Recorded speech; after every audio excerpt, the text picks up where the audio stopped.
gents, boys and girls, welcome back. Ladies, gents, boys and girls, welcome back to League of Irish Football. Me, Seb. Me, Darren. Me, Shane. And me, Fisky. Lads, how we doing? How we keeping? Welcome back. Huh? Welcome back to the League of Ireland. How are we? Good, yeah. Delighted to be back, man. Thanks for having us, Seb. Yeah. Oh, delighted to have you in, lads. Delighted to have you in. You're probably wondering where Stove is. We've replaced him with two other lads. And Sir Fisk has got his own little desk in the corner over there as well. Being a bold boy, Fisky, huh? I've been a bold boy, but I just like the new sliding animation now that I'm all set up here. You're going to be showing off for the rest of the show now, aren't you? Pulling that in, pulling it out, pulling it in. You know what I mean? Anyway, lads, let's get in the chat box first, and then we'll come back to you. So we've got Jake Davis here, and he said, welcome back, man. Welcome back, Jake. Great to see you. Skeeter Dietz is in. Hey, what's up, League of Irish Football? Good to see you. Thanks for tuning in. Deg Byrne, Jeff Kane, Nanny Linney, David Shackleton, LOI, Fan TV is in as well. Lads, there's plenty of you. Thanks for tuning in. Thanks for joining us. 31 watching. Don't forget to hit that like button, please. Thanks very much. So, look, I suppose we better introduce the two lads sitting next to us right here. We'll start with you, Darren, bow photographer. So, know a little bit about the game.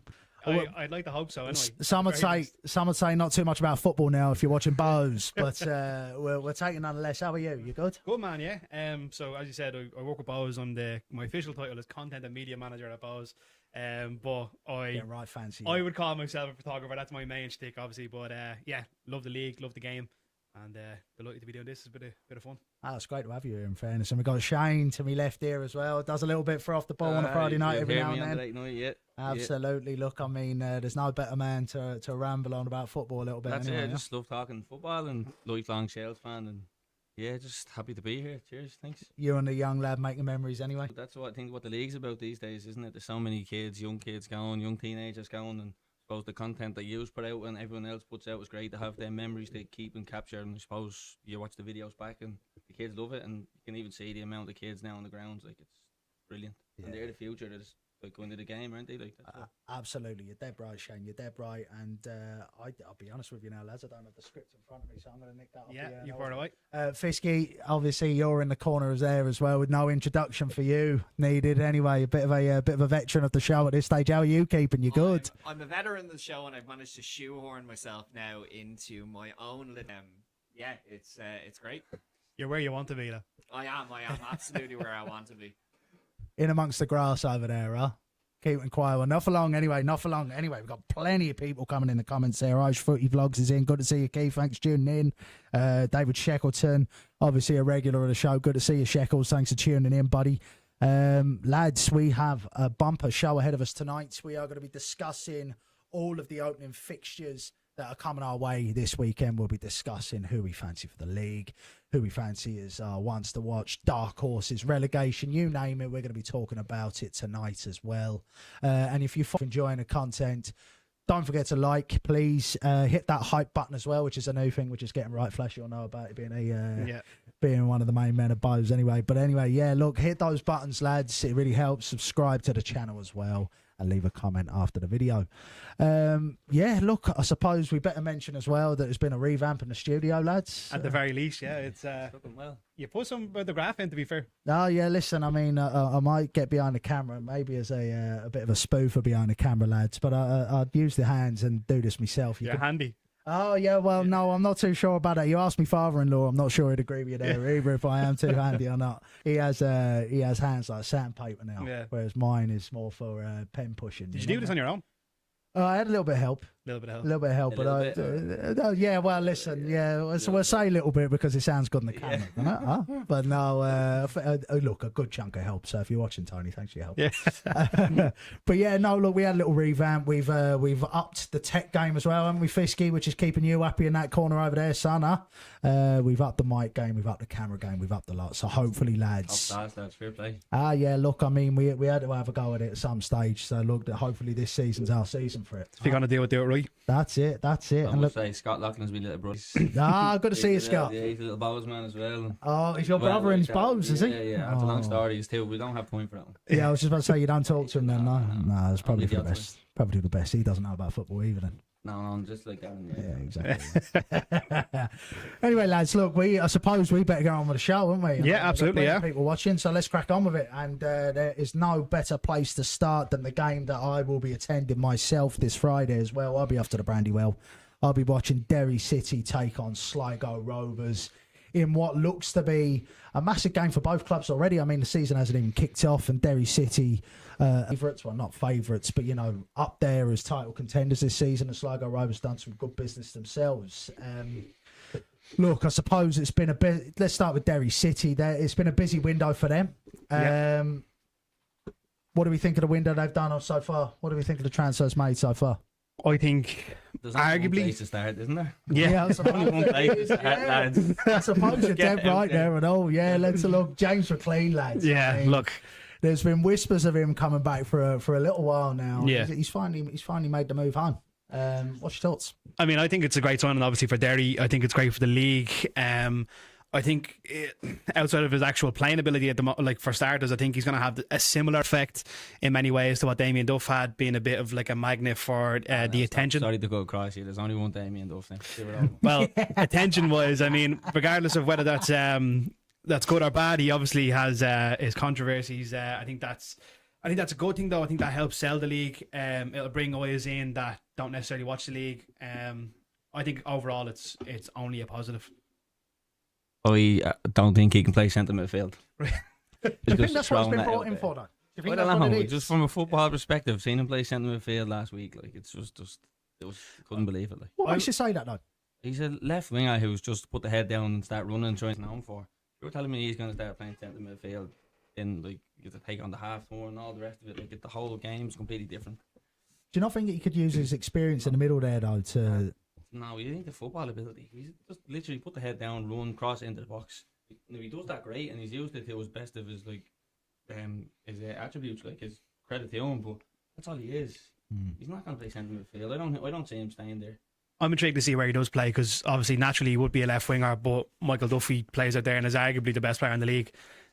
So are you going to move Duffy inside and play him as like a 10, move him out to the right? Is James McClean going to go left back? I don't see that happening either. See where he plays, but he's going to start. That's for damn sure. Yeah, look, I think he's going to start. Obviously, that's what they brought him in for. I'd say that if they've got aspirations of winning the title this season, Yeah.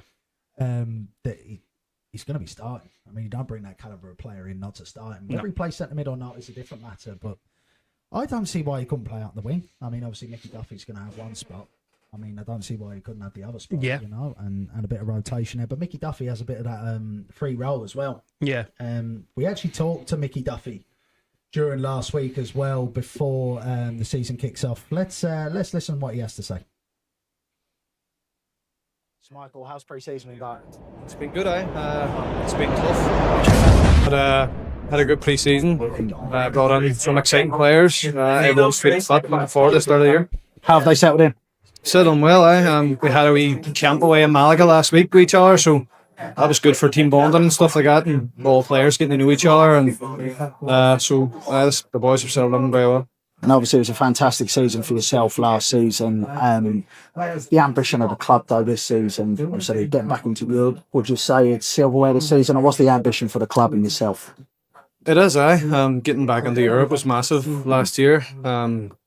But this year, definitely. It's been too long since we won the league title, and that's our ambition. So we know it's going to be tough, but that's our goal for the year. Good. Right, so look, talk about Derry's new signings, but how key is this man going to be if Derry City achieve anything this season, Shane? Duffy. Duffy, yeah. Oh, yeah, absolutely. Yeah, I remember seeing him down Tolkien, and he's by far the best player in the league. I think he's done it consistently for 10+ years, and I'm surprised he's never got his Ireland cap. And I just think he can do anything. He can just out of nothing he creates something, man. I think he's easily the best player in the league. It's one of those as well, because we actually mentioned it on the show last year that Duffy, if he was ever going to get a cap, it was going to be. I know he's in his 30s, but I mean the season that he had last season, the creativity that it looked like the actual national side was missing itself. Yeah. What he brought. I think when Kenny was there, if he wasn't going to play under Kenny, he was probably never going to play. I'm just surprised he never played under Kenny, given how instrumental he was at Dundalk. I just couldn't. I thought he would have. He didn't. Yeah. Yeah, he's just a different. He's a game changer. He's 14 goals or something last year and 10 assists, something like that. He's easily the best player in the league. I agree. I think he's fantastic. I can't speak highly enough of him. I think he's brilliant. He does a number on balls every time he plays us, but and that's my only And he likes to criticism. celebrate. That's my only criticism of him is that he always does those dirty. But I think you can't look past him this season. I think he's fantastic. So look, I mean, it was Lynch who actually gave him that free role. He didn't have as much free reign under Higgins, I wouldn't say. I'd say Lynch was the one who brought him in and give him a little bit of that free role. He come under some serious criticism last season, Lynch, due to the fact of the football wasn't great at Derry, and they were saying that they should be achieving a lot more from what they spent in the windows, etc. Do you think the criticism was over the top for Tiernan Lynch, or do you think it was justified? I think Sam Todd didn't. Derry fans that I talked, they wanted him to play. He done well, and he since got to move the balls. I think that was like he was chopping and changing the team. And they had a set team there for just before I think the window, and then he got rid of loads of players, and then brought in a load of players that he never even heard of. And I think their form kind of dipped off. 'Cause just after they beat us 1-0 in Tolka, they won about 7 in a row. Like they were thriving, and then all of a sudden they collapsed. Like they were up there, and they just. So I'd say. But the money they spent, like they're spending big money. Like it's definitely was justifiable to criticise the manager. I don't think he shouldn't be, but this season I think he's primed, ready to go. I feel like they've done that the last couple of seasons, though, where they seem to be the nearly men, where they're always kind of thereabouts. I mean, when you won the league, they were they were seen to be bottling it. They kind of fell off. Then they obviously had the final with Drogheda. They seem to be that team that are expected to win, and then always had this drop off for some reason. Last year they brought in, I remember at the beginning of the season, they brought in a load of lads that were in their 30s, mid-30s, and that was a big question mark over that. But I think you're only as good as you finish, and ultimately they finished second in the league. I don't know how much criticism you can have for that, and then it looks like they've only gone from that to stronger again for this season. I think going back to the Sam Todd thing, I think it kind of makes sense now why he wasn't playing. Because if you're looking at how he obviously has moved to Bowes, I'd say perhaps back then as well, Tiernan Lynch may have known that he was on his way out the door, because there was whispers that he was going to Bowes at that stage, but maybe they were thinking in that window. We don't have the tissues there, do we? I think he's starting to cry. I think someone left Bowes, did they? I don't know. James Clark. All right. Tissues over I there. have to say, James Clark is my favourite footballer in the world, and I'm devastated to see him go, but I obviously wish him all the best. I like him as a bloke, but I think he's a massive signing as well. I think he's obviously going to be somewhat under the radar because of James McClean going there, but what a footballer. What a player. He's made me giddy. When they do something, they're just like, how are you getting away with that? He's such a strange footballer, because I look at him and I always think to myself, he's not that good. And then he puts someone out and I'm like, how has he done that? Every time. Never stopped running either. I'd say if you were a centre half, you hate playing against him. He was a striker. He came in, he had that spell under the boy in 2023. He was kind of coming off the bench every week. He was kind of a bit part player. He hit form in that spell, and then he's just literally never got back. And physically, he's a big lad, isn't he? Like I think he's going to add a lot to their kind of running power as well, with the ball and off the ball. Something that I feel they didn't do last year was work hard enough off it. He's one of them players who, you just when you're saying running with the ball or whatever, he seems to get faster on the which is hard to do. Like yeah, it's hard to do that. It is, to be fair, and it's one of those that I look at him and it's weird because he looks slightly clumsy when I see him play, but there's nothing clumsy about him. No. Top player, but just the way I look at him and I think, he's not going to pull that off, and he does. I'm surprised. That is another surprised he fan didn't having leave. Yeah, exactly. David Shepardton's in saying, stop talking about Clark, still not over it. Maybe the Diallo one soften the blow. Yeah, what a signing. I think that's a great sign. And I obviously, Derry have brought in a lot of players. They've let a lot of top players go. So it's an interesting change up there. But I mean, I'm obviously really happy to pick up Sadhu. But I will say he didn't have much of a pre-season to start. Pat McLean's a big lad as well, isn't he? He was doing well at Sligo. Yeah, he done really well. Rob Slevin, they've definitely signed players. They've broken away from the outside the league. Now they've got like 5 or 6 lads that have proven quality in the league. I think is everyone they've signed bar James McClean from the league? So you've Slevin, you've Paddy McLean, Darren Markey, James Olienka.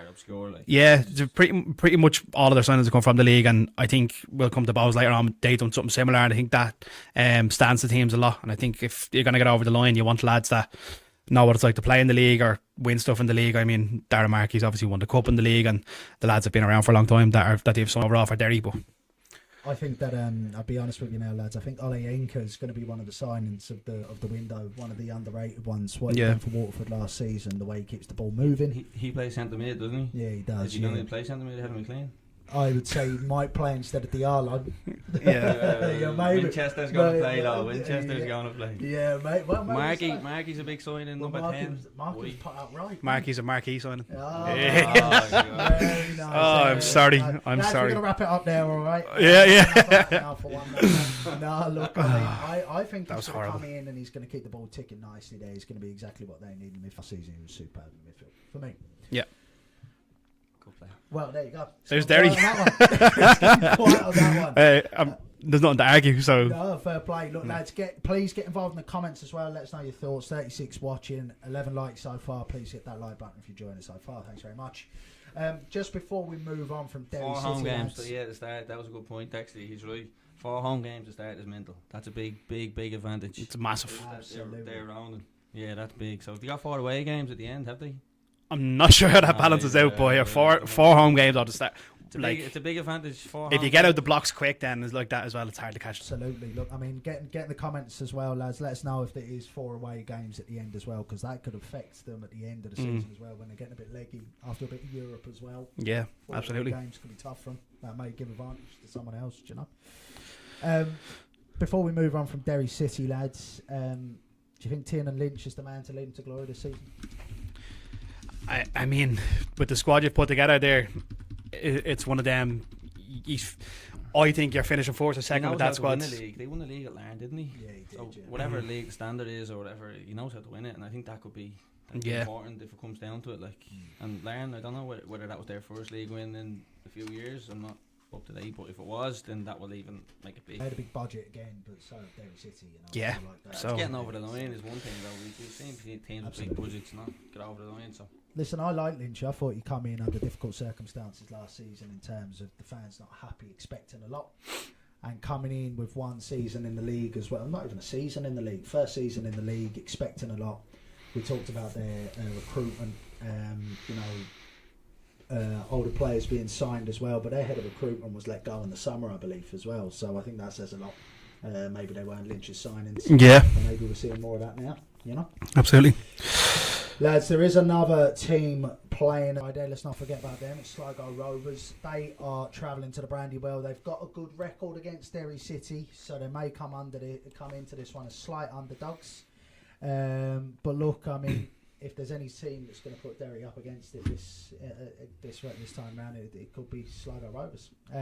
Let's listen to what the gaffer and the captain had to say ahead of the fixture.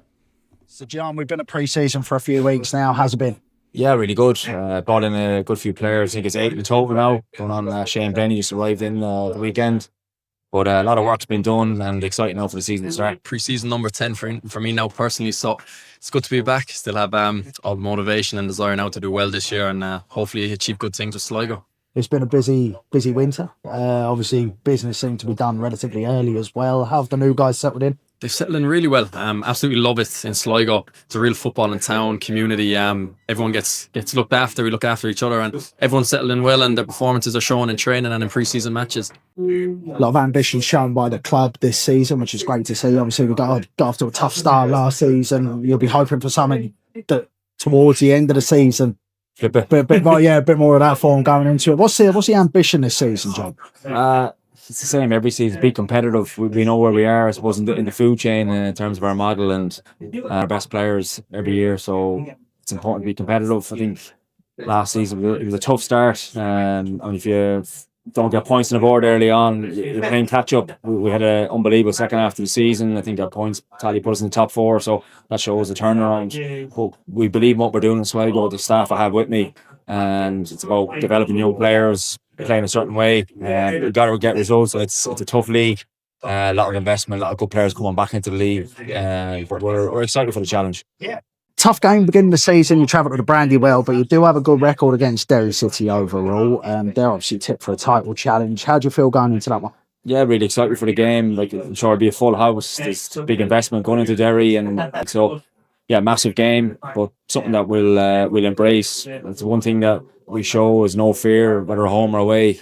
We believe in what we're doing, as I mentioned, and it's about us playing to our strengths, being on the front foot, and we'll be able to get a result. A positive. I was at Derry myself a few years back, so I know how difficult it can be to go up to the Brandywell. There's a real buzz around the Derry team this year, especially with the turn of James McClean. But we're hoping to get a big Sligo contingent up for the opening game. We're hoping to get a positive result. So there we go then, lads. That's Will Fitzgerald and Johnny Russell. Thanks very much for your time. Lads, before we dive into Sligo Rovers themselves, let's get involved in the comments there. Yep. We have Scott's in. He said Sligo have a great squad. Ryan McGinley said, and he got them into the league phase. David Shackleton put, really worry for Sligo. Let's not forget how bad they were defensively before McLean joined last season. Scott also put, Sligo losing Eldon was heartbreaking. And also they've sold out their end as well at the Brandywell, so it should be a good atmosphere there. Do you agree with David Shackleton there, lads? Do you worry for Sligo Rovers defensively? I think it was a big signing from Galway. Conor Reynolds is going to probably slot in maybe centre half. I was very impressed with him before he moved to Liverpool. Yeah. And then there's Gareth McElroy, Ollie Denham. Carl McHugh was down as a midfielder, but I played when I was a kid, and I think he can play centre half. He's a big lad. Like, I think he could drop in.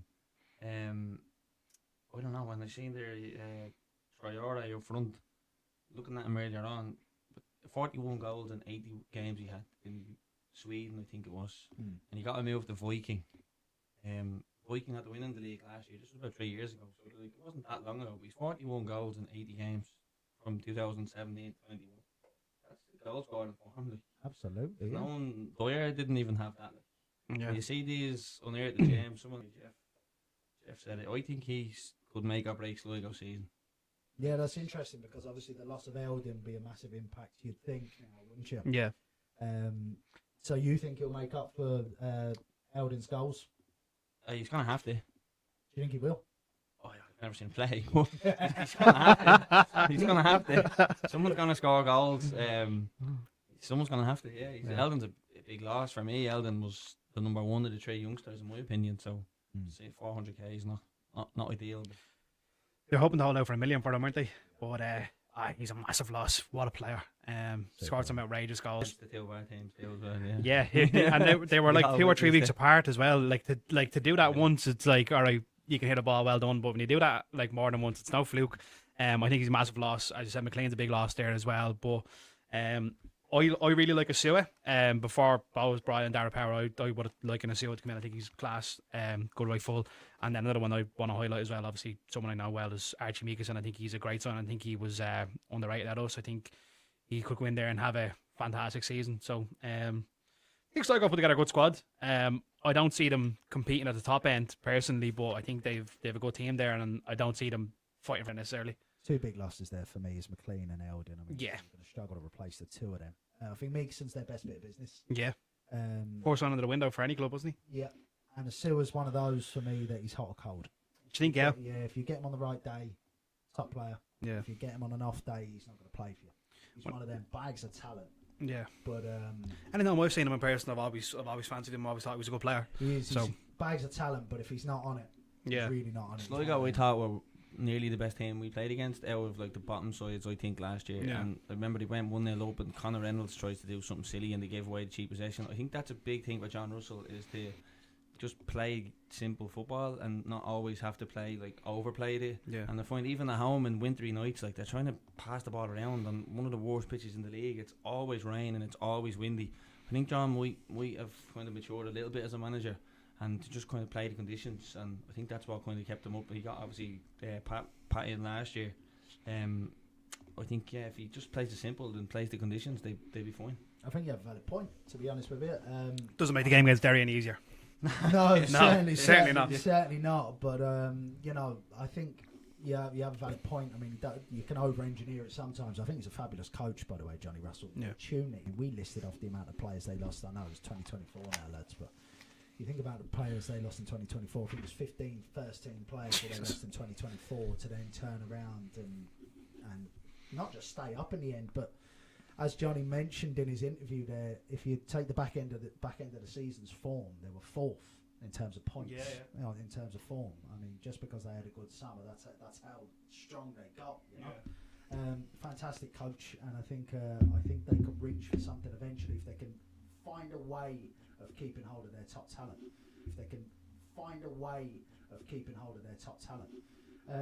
Where do you see him this season, lads? I think if I had to guess, I think they'll sit somewhere around 7th, 6th place maybe. I don't see them fighting relegation necessarily. I also don't see them competing for Europe. But I think pretty good season. Yeah, same. Yeah, I think so too. I think they'll comfortably stay up. Yeah. Yeah, I think Shane Blaney's gone in there, and he kind of knows the team, knows the club as well. So he's gone back there. I don't remember too much about him now, but he's a player that knows he'll slot in. You'd imagine if he's good enough, he'll slot in. Will Fitzgerald as well, and he's a big leader in the dressing room. He's been around the league a long time. Charlie Keege's the X factor, isn't he? And I know. To lose them, that's the problem. Losing them felt inevitable, but to lose them literally a week before the league starts, that's the issue. Well, particularly Eldon. Well, there's another 2 weeks left in the window, so. You know, We're all sitting here talking about this, and everyone's going to go and sign 5 new players, and we're going to always go on. happens. It's always happening. Your predictions will mean nothing Yeah, in 4 exactly. days. It doesn't help me. I always release my video after the window closes, and I'm always absolutely incorrect. Yeah. Well, I had Pats in the league last year, so that'll tell you all I know. So did I. Yeah. Lads, thank you for watching so far. I think it may not have refreshed for me, but if you haven't hit that like button, please make sure you do. Get involved in the chat box as always. Thanks very much. Lads are saying that Sligo was one of the best away days, but by the way, that's Fully agree. Yeah, great day. Yeah, If you get the weather, that is. very often. Yeah. Not very often. Even then, just because it's weird in the League of Ireland, it's different to a lot of footballing countries. The ultras or the singing sections sit very far away in most grounds. Yeah. Whereas Sligo Rovers is right. It's just that gap in the middle there. That cage is not great though. No, The cage, the cage thing to look through is not not ideal. No, but look, it's always especially with It is a great way. It's fantastic. And as I was saying to you earlier on, you get out of the ground straight away. Yeah, exactly. That always helps. Just let me know. If it's Thankfully, that's not an issue for Yeah, me yeah. usually. So That always helps. That always yeah. helps. Lads, we better move on. Cool. I mean, we'll head out. We'll stick with the West. We're speaking about Sligo Rovers. Mhm. We'll head to their Connacht rivals next. Galway United take on Drogheda United at aanndd Park. This game is notoriously not one for the fans in terms of viewing. Always a tricky fixture in that respect. But this one may have a slightly different feel this year. Galway have had a lot of plenty of incomings, but even more outgoings. How do you think they'll fare out this season, lads? I think Galway are going to struggle big time. I think they've lost a lot of players, but on top of that, you have to remember they've obviously lost the late Ollie Horgan, which I think has an impact. I don't fancy Galway having a great season this year. I think it's going to be really difficult for them. I really do. I think John Caulfield's a big kind of manager compared to the people down the bottom or the teams down the bottom. I think he potentially could keep them up. They are going to struggle, but I think he could be their saviour. Yeah. He knows how to win the league. I remember Conor McCormick found injured. Like he's actually won the league, so we'll know to stay up. As long as he's never been relegated. Obviously the signings and the loss of players, but I think he'll find a way to just about win. But they switched. I don't know how long they switched in the summer to that GAA ground. Like again, that pitch is massive. But John Caulfield's going to make that as small as he can. He's going to make that tiny. And they actually what they done last year when they played Sligo Rovers in the FAI Cup, they made it a bit bigger. So like that Galway pitch could be bigger. He chooses to keep it tiny. Well, they're kind of known for their being that big physical team as opposed to their tidy football and prowess. Well, that's not to say they can't play football, but I think that's kind of what you associate more with Galway than anything.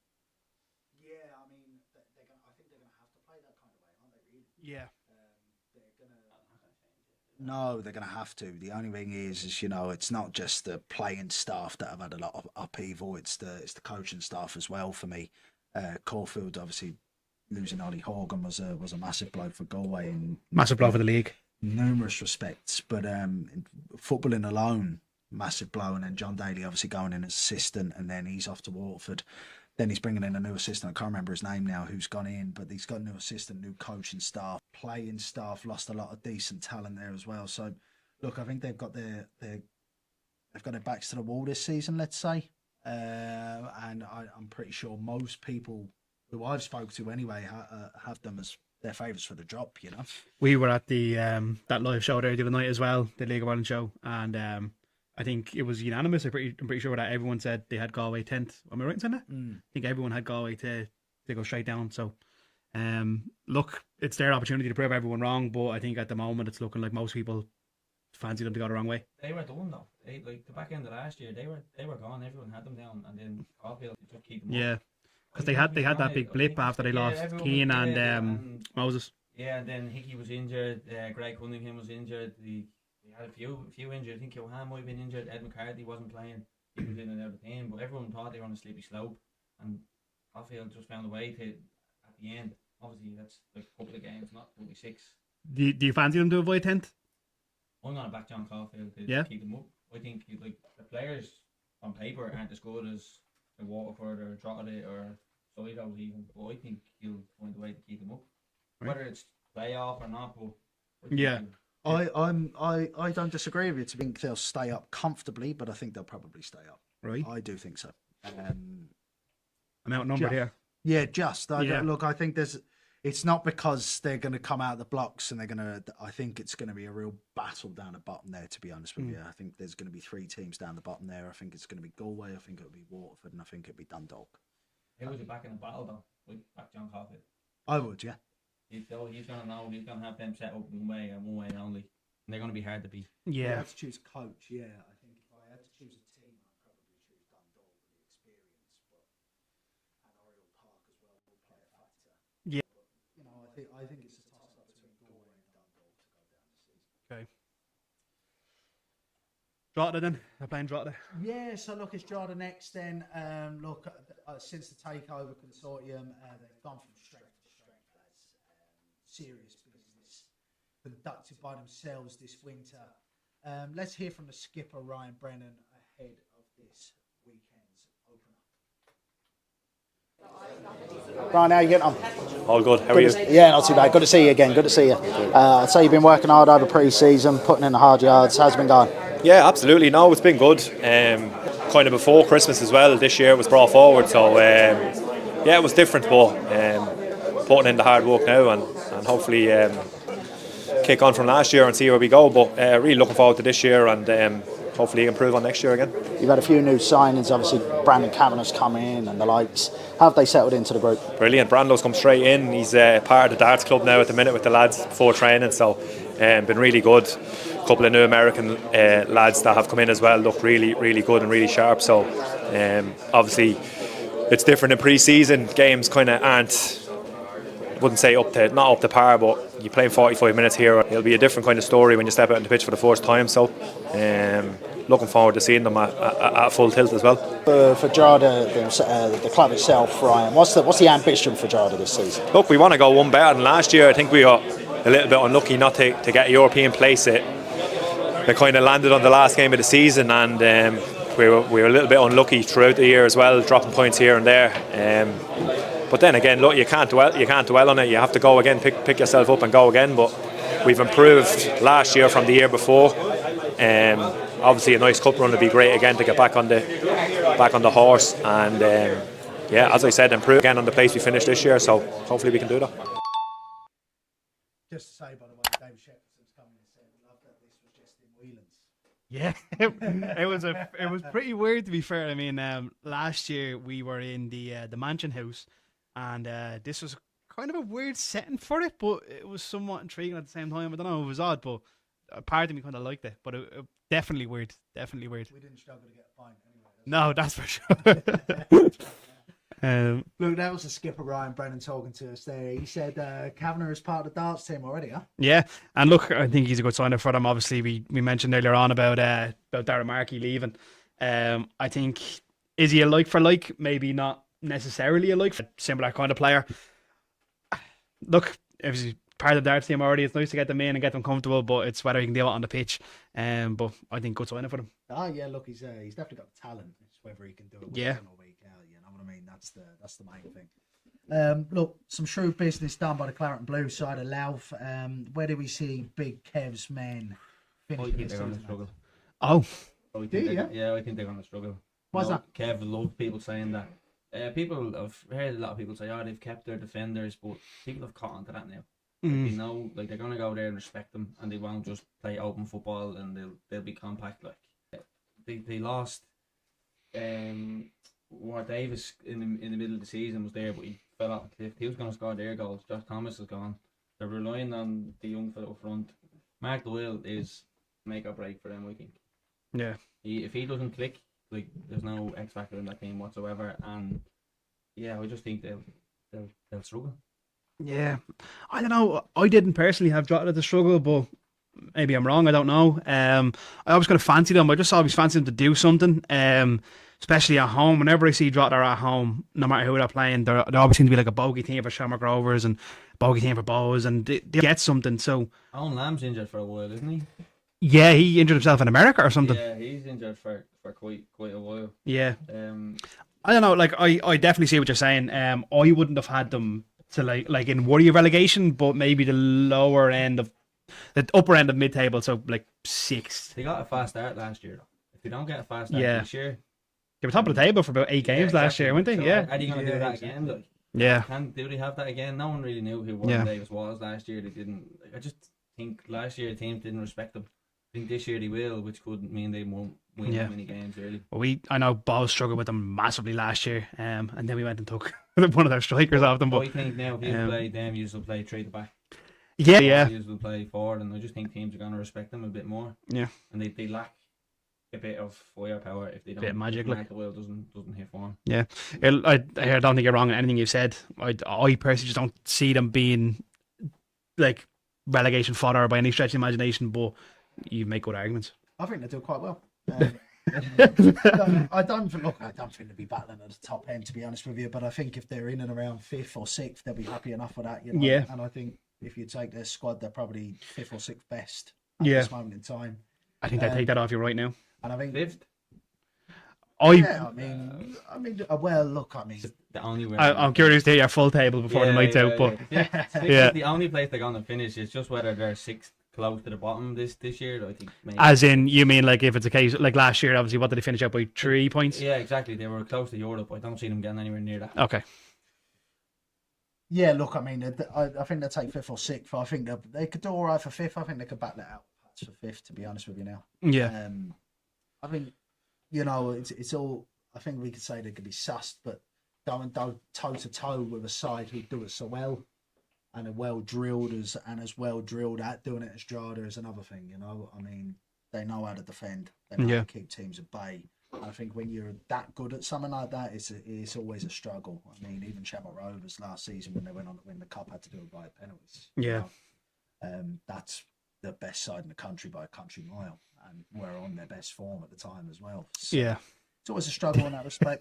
They're just the sort of games Drogheda love. I think they're going to struggle against the Galways, against the Waterfords, and against the Sligos. Like John Russell and John Daly can't set up trying to pass out on a tiny Drogheda pitch anymore. Like that's surely someone's going to stop them on that. Do you think they'll struggle this Friday? No. Yeah. I think they will. I think it'll be a close. It'll be 1-0 either way, or 2-1. It won't be like a 3-0. When I say I don't think they struggle, I think they'll beat them. But I think I'd probably say a 1-0 Drogheda. Drogheda never blow anyone away. What was it? Was it 2 years ago they smashed Sligo 8-0 or 7-0 or something like that? So I know that's a rarity, like obviously, but set pieces in there. Yeah, they all count. Tell Arsenal that. Centre half got 4. Yeah. Conor Keeley was did he get 8 goals last season or something? Yeah. So How many injuries last year though? Well, Josh Thomas was out for considerable. Yeah, but he was out for a while. Yeah, their defenders didn't get injured. If they lose one of them at the back, can they Bolger was out for a bit, but they were all right. Owen Lamb was out towards the end of the season, was he? Am I right in saying that? Didn't he? Yeah, so the wing back then, he's gone. The wing backs when you play, it's 3 at the back or 5 at the back, whatever their wing backs are. We'll touch on Rovers later on. They're so key to get up the pitch. Conor Kane if he gets injured, I don't know. I can see Trogs definitely struggling this season. Lads, we're going to move on. We're going to go on to the next game. Lads, hit that like button, please. If you wouldn't mind, get involved in the chat box. Be good to hear from you. Thanks very much. Let's go down to your lot where they're travelling down to the RSC, Shane. But before we talk about Shelbourne, we'll talk about the blue side of Munster, which is Waterford. Big business done by Waterford this season. They've recognised the challenge that's ahead of them this season already, doesn't it? Yeah, I think another team are going to struggle. They've lost all the players at the back. Can Paul Jammon keep doing it? Everyone is talking about Conor Noonan. It's been this great signing. He was there last year. They finished 9th. Yeah. They've lost players at the back. I think that's an overrated signing. For me personally, what I did see from Noonan last year is, again, he's one of those that when he turns up, top drawer. Yeah. When he's non-existent. Statement of intent for them though to sign him. Like, I mean, they got him on a 3-year deal when he was linked. Yeah, for the club it's big. Yeah. But he was just there for me last year. That's what. And this is going to sound like a very stupid statement because it's allowing of me to say, but like with the likes of Ammon and Tommy Lonergan and stuff up front, they're going to concede a lot of goals at the back. I think they're just going to have to outscore them. Like, that sounds ridiculous, I know, but I see them having their strengths in attack. And you mentioned earlier on off camera, they lost Casper, they lost Grant Horton. Darren gone. Yeah, they've lost a lot of people at the back. I do think they'll Ryan keep Burke's goals. gone to Ryan Burke, yeah, of course, yeah. So my worry would be them leaking goals. Midfielders are gone. McDonald and the lad gone to Derry. Olinka, yeah. That's like they're big, like, and they didn't score. I know Paul Jammon scored, but he scored like I think winners, did he? I'm guessing, I can't remember now, but I'm he scored like 1-0. I remember he scored against those 1-0, and they kind of sat back then. Yeah, I don't know what their new defenders are like. I could see them struggling. Conor Carty up front is around the league, but like he didn't do it at Pats. So he's not a goal scorer, is he? He's not one of those that you hang your hat on and get 10 Luke goals. Heaney, everyone is saying, is a good signing, but he couldn't get a game for Drogheda. Like, he was in and out of Drogheda team. Like, He'll get around the pitch for him. He wasn't playing for Drogheda. No. Yeah, I was Bows and Waterford played in pre-season there, and I got to watch that. And Luke Heaney gave a good account of himself. Now, obviously, we're talking about over a 36-game spell. We'll see how that goes, but I would be worried for Waterford. I think they'll struggle this year, and it'll, I imagine, be because they've just leaked too many goals. Well, we were speaking to the gaffer, John Daly, ahead of the season. Let's listen to what he had to say as well. Yeah. John, been a few weeks in pre-season now. How's it been going? No, fine. I think the boys have trained really well and worked hard, which I think is first and foremost the most important thing, is getting their fitness levels up and trying to get boys match fit. I think the first couple of weeks we're obviously working hard, and then when the games come around, we're obviously getting a bit excited about getting back on and playing games, and we've enjoyed them. So looking forward to the league campaign starting now. And obviously it wasn't a tough season for Waterford. They stayed up in the end. It looks like the transfer business was a bit of intent there. What's the ambition for you this season, John? Yeah, well, I think obviously the club were 90 minutes away last year from relegation, so I think it's I was trying to make sure that this year we're nowhere near that, but we understand how difficult that's going to be again, because there's some very competitive teams in the league, some strong squads. A lot of the clubs probably haven't had the same people that we've had. I think 14, 15, if we conclude Stevie McMullen, have left. 11 have come in the door. So yeah, we've had a big kind of turnover in play. We've had a bit of time to work with them as well. So we're obviously confident going into every game, which you should be. I think every team going into every game will feel like they can get a result. So you just have to see where we go and hopefully can punch above our weight and challenge at the right end of the table this year. Obviously, we've signed quite a bit of League of Ireland experience in there as well. How pivotal would that be, having players who already know the league? Yeah, I think it's important to do. Done it before, where you bring players from outside the league and it takes them a while to adapt and to get used to it. So I think signing players that understand what the league's about and the demands of the league, I think it's really important. So hopefully we can hit the ground running. That's the plan. But as I said, we're very much a kind of a new squad, new team. We're quite envious of some of the clubs that have, only had to bring in 2 or 3 players and just add to the quality that they already have. So but yeah, I think, as you mentioned, the League of Ireland experience is important. So there you go. There's the gaffer, John Daly. He touches on that they were 90 minutes away from relegation last season as well. Do you think the business that they've done this season will actually improve upon that? David Sheckerton's touched on in the comment that, signing Noonan will go with Lonergan and Armand is great, but that is the same side as last year. Do you think they've improved upon that overall? Shane, do you want to start I now? was just giving you my opinion. The defence is like I am reading here about the lads at the back making mistakes. They're also bringing in John Manton. He couldn't get a game for Sligo.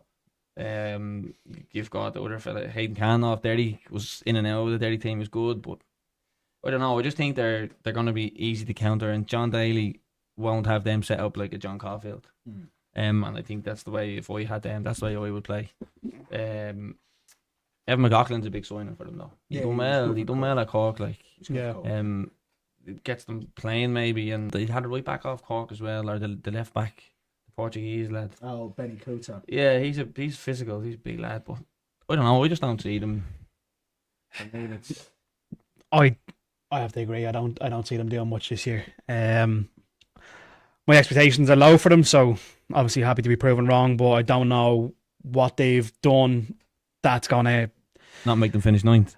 Yeah, exactly. As you said, last year, yeah, like I think they're going to be right up against it. The two sides that came up 3 years ago, Galway, Waterford, I think they'll be fighting it out down there. I think they'll be neck and neck. As I said, unless you have London and Amon doing a lot of heavy lifting, I just don't see how they improve on last season.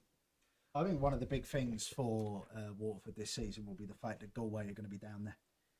Really struggling as well, I think, and I think Dundalk will be down there as well. I think that'll be kind of their saving grace, to be honest with you.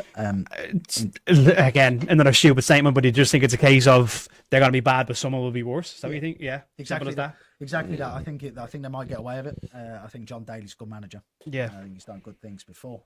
So I think that team on paper is better than Galway's. Yeah, I'd say it is. The only thing is he's got to get all of those players clicking at once. And a lot of those players didn't click in other sides that seem to be better than what they may struggle in that respect, to be honest with you. Everyone has a few signings that we've never heard of, so surely one of them has to be good. Yeah, exactly. There's going to be a Moses there somewhere, isn't there? Like, yeah, if you're playing a ratio. Norwegian winger there. Everyone has someone from somewhere around the world, so one of these players is going to be top goal scorer, and we're all going to be like Phils. Yeah, that's it. Well, look, seems to be the norm anyway. Yeah. If you play the ratios game, perhaps you'll get one. You know. Yeah. That's what Bo's tried doing with those Estonians. Oh, please don't. Back, wasn't it? Huh? Did you actually see the clip on Twitter yesterday of the three Estonians that played for Bo's all play for a club in Estonia now?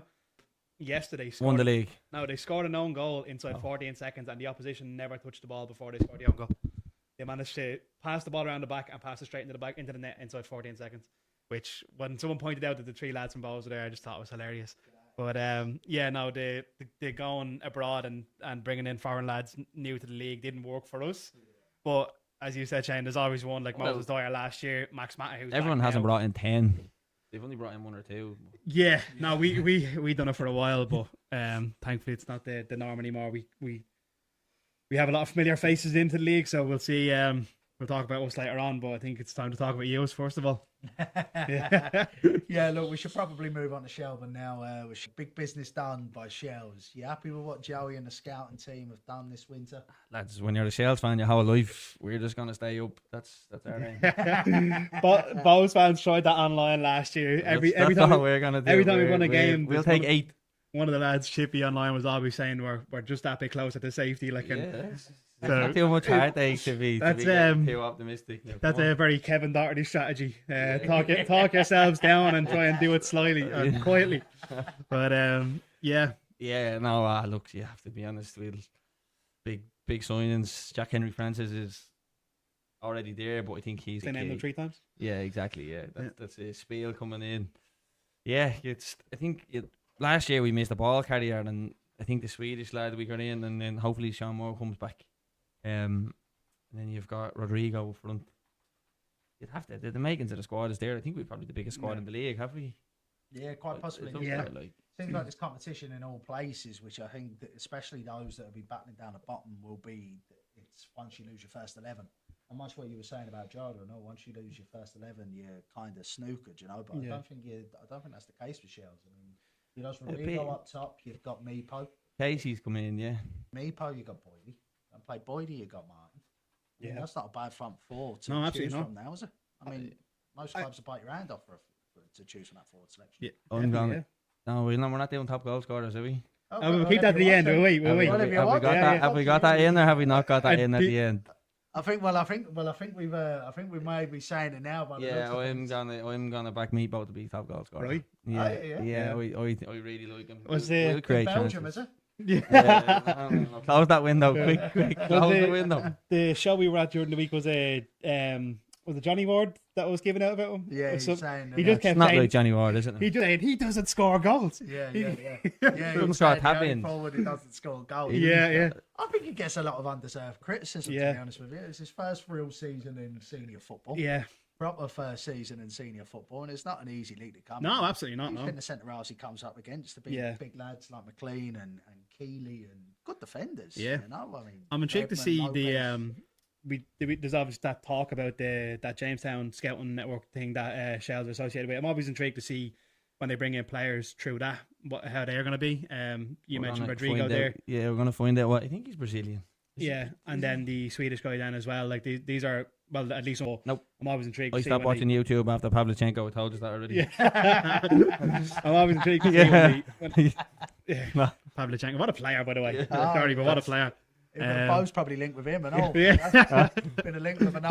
The whole this week. former Spurs team. Yeah. Yeah. We're bringing them all in. I will make one as well though. I think Chapman's gonna have a big season. No, Shells fans don't really get on too well with him, I don't think, but I think he's gonna be a player in those tight games and away from home. He's got quality. Oh, that's a big cut. Do you know He's what? I got forgot quality. he was even there. Yeah, Do he's you know? got quality. I like him. We didn't use him too well last year, I don't think. But what he done at Sligo, those tight pitches, you go back to that Pats game, I think he had the most shots in the team. He's got a good strike. I predict he'll do well this year. He was phenomenal in that Sligo Rovers side, but I think that's partly due to Johnny Russell's football. Yeah. The way he plays expansive, and you had that license to roam and things like that. I'm not too sure he's going to get that under Joey in the midfield there. And if you feel like the rest of his career as well, again, we touched on that before, but you look at the rest of his career, he's not really played well anywhere else. Yeah. That's the only concern I have. I thought he was going to be massive going in the Shells. I said, what a signing. But then you see the Tolka pitch at the beginning of the season. Yeah, we didn't play to his strengths though. Now Joey plays 210 sometimes, so he's a bit closer to goal. I just think he'll do. Now, look, he's probably not going to touch a ball this year, and I'm going to be made to look a fill. But look, that's going to happen with every prediction we make. So don't worry about it. But, just on the Casey, a lot is going to be made about 100 grand though. But we sold Lewis Temple for 100 grand. He barely kicked the ball. Yeah, exactly. So I'd rather see that money go back into the team than go somewhere else. I absolutely agree. So like the fee isn't like we haven't sold our Paddy Barda for 100 grand and replaced him with some. We sold a player who didn't play. Yeah. So like the 100 grand thing is like. I absolutely agree with you. I 100% agree with you on that one, because people have made a big deal of it already, and I think to myself, well, it's literally money come in, money gone out, the same player. And at least Exactly. the And we needed it. The owners aren't pocketing the money that you see in some football clubs. You bring 100 grand and it goes into the abyss. Yeah. You know what I mean? They've put it straight back into the football club, straight back into the playing staff, and you've got another centre half. So happy days. Lads, we talk about just before we touch on the experience that Shells have lost, it's worth noting as well, will Waterford be in a relegation battle this season? 77% people on this stream said no. Said no. So that's interesting. Lads, if you said no, let us know why you said no in the comments. We'd love to hear from you, and we may come back to those in just a second. And by the way, hit the like button if you enjoyed the stream. Looks like I'm going against most people tonight, so Yeah, absolutely. I think it's us three against the world, lads. Is that the whole Waterford team watching? Is that what that is? Yeah. Didn't realise how big you were in Waterford, said, but I wasn't aware. There you go. I've made it, lads. Yeah. Blue side of Munster are loving us. Anyway, look, we spoke about Shells incomings and with good business, and they brought in a lot of attackers, but they've had a fair few go the other way. Connor Kearns and the Sticks, a title-winning goalkeeper, the skipper who was in charge of that title-winning charge as well, Coiler as well. Obviously, we touched on Meepo being top goal scorer, but he was close to leaving as well. Do you think that hindered Shell's chances this year, or do you think it was much needed clear out, Shane? I think look, the lads that won us the league will always be welcome in Tolka, and they'll all go down as legends. I think Coiler could be a bigger loss, thinking about it now, like in the dressing room. Like Duffer had him as a leader and he built them up as that. Maybe standards off the pitch are probably high anyway, like obviously, but maybe he might have a bigger impact off the pitch than on it. Kearns, unfortunately, last season just didn't work out for him, and Spiel came in, and that was it. Like Spiel's now for me the best goalkeeper in the league. Best? Yeah, I think so. Yeah, I think he is. Cool. Yeah, I think so. It's a lot of goalkeepers make mistakes from corners, crosses. Sligo, he had one mistake in the whole 6 months in the league. Like, I would have him. Yeah, could be proven wrong. Obviously, McGinty and Mard have done it for longer. But yeah, no, who else left? It wasn't Denison's Coyle not and there for me. oh yeah. In the sticks, and Yeah. Denison's He top. makes a lot of mistakes. I'm an ex-goalkeeper that Oh, yeah. You speak on this. He one. makes a lot. Quiet. He makes a lot of mistakes. Now, it's fairness. Like, we've all played at some level. Like, no, I just think he makes a lot of mistakes. That's Denison for me. He's a bit overrated. Fair dues. Spiel best goalkeeper in the league. Yeah. Time to prove it. Do you go with that? No, personally not. I like Casper a lot. I'm a big fan of Casper. I'm trying to think though. I feel like the goalkeeping standard across the league has been pretty good. Like with McGinty, Casper, Spiel, Joey Anang. He had a good Like- first half of the season. Yeah, Nang's very good. Yeah, Nang Luke is- Dennison. I thought Luke had a really strong first half of the year last year. Maybe McGinty was stronger in the second half of the season. Yeah, I was back around. I'll say Casper just purely for the bias, but I think there's a lot of at the moment. I feel there's a lot of good goalkeepers in the league. Yeah. Unless I'm forgetting something, but Look, I think Connor Kearns, we're touching him playing for Dundalk in a second. I think great He business for stays. them. Great, yeah. great, great hair. great. Yeah, exactly. Yeah, yeah. exactly. The title-winning goalkeeper last season as well, lads. Let's not forget that. But no, look, I think Kearns good business with Dundalk. We'll touch on that in just a second. But I think losing, I think I agree with you there, Shane. Losing the experience of not necessarily what he brought on the pitch, but certainly what he bring in the dressing room. Yeah. Be a big loss. But he obviously wanted to be closer to home, as we heard at Yeah. the League of Ireland Central live podcast. You've got around this week, lads. What's that? You've got around this Oh, week. we tried our best. He had a didn't we? few bits on. I'd Yeah. say the missus wasn't happy with that one. Wherever there's a point, I am. Yeah. And I just follow you around. Yeah, yeah. That's the problem, man. I just end up turning up where you are. Yeah. You know what I mean? No, look, I think you're right. I think they may have missed that.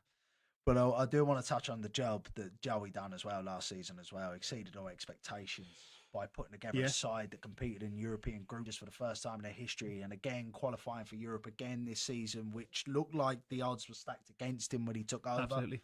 In the end of Duff's reign, it most certainly looked like that Shell squad was on the way down, and it looked like they wouldn't be competing in Europe, but they are again this season. Look, what do you think the ambition for Joey and his men are this season? To stay up. I think clubs of that caliber should be saying we're out to win the league, but I think a realistic goal. I think they want to be looking at comfortable Europe. I think they should be up there challenging, but I think European spaces comfortably is what their realistic ambition should be this year. I think. Not battling for the league. All seriously. Surely with us- injuries again. It comes down to injuries. It's massive. Like, if we don't have any injuries, I think we could be up there. Yeah, Surely with the business they've done, they'd have to be up there. No. yeah. In fairness, though, thinking about Harry Wood being he could have gone, Meebo could have gone. How much is that going to impact us in the coming weeks? On with the window open, maybe you have to get off to a good start. Yeah, I think we'll make Europe. Lads, what we're going to do is we're going to move straight on to Shamrock Rovers versus Dundalk there. We had a conversation with Killer.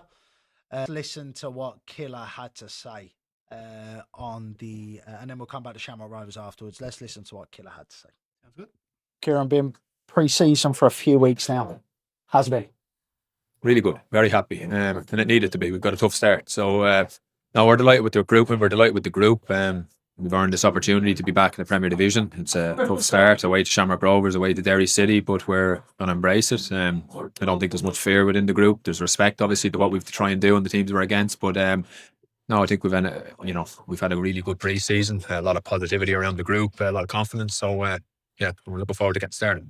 So, but the third one is back at Oriel with the Louth derby against Drogheda United. Is that an occasion you're looking forward to yourself? Massively. Will you be in the shed again? Oh, well, you might see me there. No, look, it's massive. It's a great fixture. It's probably one of the first fixtures to know supporters and people look out for when it's the Louth derby, and obviously our first game in our new pitch and the new lights, etc. So it'll feel extra special, and there'll be nothing less given than 100%. Obviously from both teams, it's a brilliant fixture. But yeah, look, as you said, I think it's Shamrock Rovers away, Derry City, Louth, Derby away to Pats, away to Galway. So they're all big in their own right, and we're just looking forward to taking them off one at a time and as many points as we can. So obviously new ownership, new pitch, experience in the dressing room now. It really shows the level of ambition of Dundalk, not just to stay in the division, but to hopefully push further on. Yeah, as look, well. we, as I said, it's a self-motivated group. You know, I don't think anyone came up or any player I sat with was just to survive. It was to thrive if we could, and we're kind of trying our best to keep that positivity around things. We will have one of the smallest budgets in the Premier Division. We are the newly promoted team. You could see massive clubs like Cork last year getting promoted and then find it hard to bridge that gap. There's a huge gap there that has to be filled between First Division and Premier Division football. We have evolved into a full-time setup, so to the ownership and that to allowing us this opportunity, our new pitch and that. So we have all the essential ingredients for a good year, but it guarantees you nothing. We have to perform, and we have to realise that the task at hand are massive clubs, like opening night away to serial winners, serial European group qualifying stages in Shamrock Rovers. You can see the calibre of player that Derry are bringing in. So the task is a mammoth one, but one we're really looking forward to. And as a club, we would have put your hand off for this opportunity this time last year. Sure. And you touch on, you got the experience of Buckley, Kearns and Mullen coming in, but also bringing in the youth of Tian as well. Yeah. For Kerry last season, who was. How important is it to get the balance right for us? It was the hardest part. You know, we knew last year that we were very young at times, and then anytime we felt like we were lacking Darrell Horgan or A. Dervin, we probably with too many young lads at that point. But the First Division, you might be able to get away with it. In the Premier Division, that know-how and that street smartness is just getting that balance and blending right. And I feel like we've done that in our grouping. Connor Kearns, for example, from Shell's league-winning goalkeeper, that's going to bring us great options and strength in that department. As Rob Cornwall, Keith Buckley, Danny Mullen. They know the league, they've scored goals, they've achieved things, they've been there and done that. So these lads are coming in, and probably most importantly for me is a lot of them have a chip on their shoulder. They're not here for anything other than to make their mark on what we hope to be a positive season. What winning looks like, we won't define it just yet. We don't, you're saying, is it survival? Would you take 8th place? There's a couple of questions I've been asked to play. From a starting point, yeah, that would be the objective to survive. But I don't think I could ever walk into that dressing room and tell them we're aiming for 8th. So I think they'll obviously get through the first round of games, and then we'll really set the objective and see what we have in the dressing room then.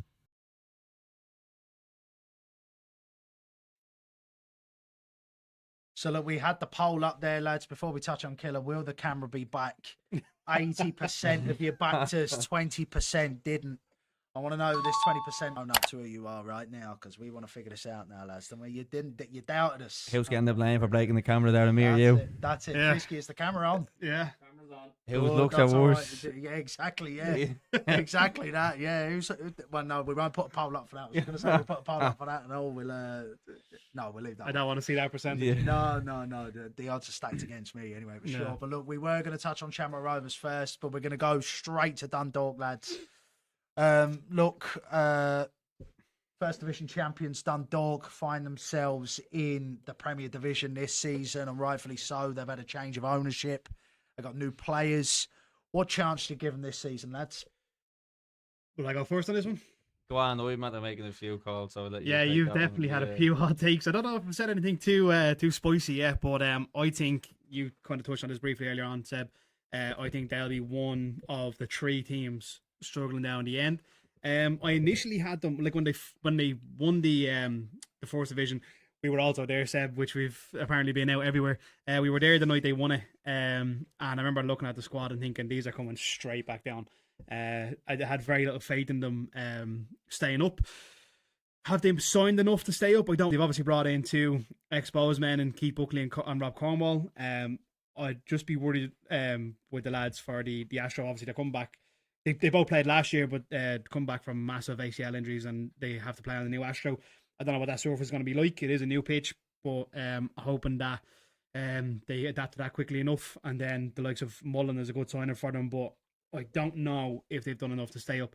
But I think potentially 9th place. I think they've maybe just got enough for a playoff spot, but I don't know if they'll be anywhere like mid-table or anything like that. I don't see that. Killer did touch on that. He's 8th place right now. He said absolutely. he can't go into the dressing room saying that, no, but he would take that. Do you think 8th, 9th? 8th is what he said? Sure, you take 9th. He probably would, but I mean, he's not going to say I'll take Yeah, a player yeah, off if he's got 8 in the offing. Yeah, fair He's not going to say that before a ball's been kicked. But do you think he's right in saying that?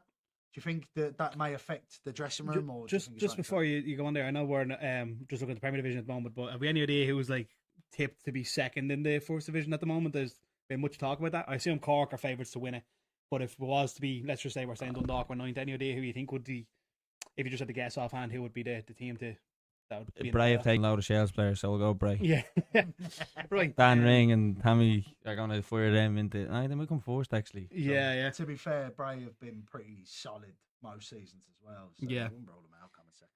So, but yeah. So look, I mean, do you think Dundalk could take 8th right here, right now? Do you think he's right in saying that? Nap your hand off. 2 hands off for that, you man. Yeah. Take 8. Yeah. Come on. Oh, yeah, I was thinking earlier though, like the new pitch is probably a negative for them. I think, I think so. I think a team coming up, they would have liked to play, especially when they play the top teams.